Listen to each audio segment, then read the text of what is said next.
বহুত ল'ৰা ছোৱালীয়ে সুধিছে যে মামা এডিআৰই ৰিজাল্ট কেতিয়া দিব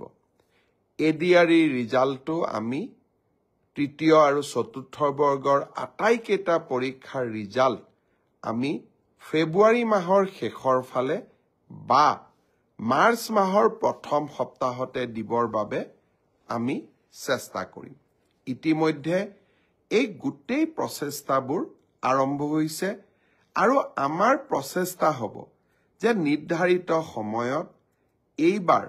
আমি প্ৰতিশ্ৰুতি দিয়া অনুসৰি 30,000 নিযুক্তি আমি যাতে সমাপন কৰিব পাৰোঁ বিকাশৰ 12 দিনত অসমৰ বিভিন্ন জিলালৈ যাওঁতে মোক বহুত ল'ৰা ছোৱালীয়ে প্ৰশ্ন কৰিছে যে পুলিচৰ ফিজিক্যাল ফিটনেছ আমি পাছ কৰিলোঁ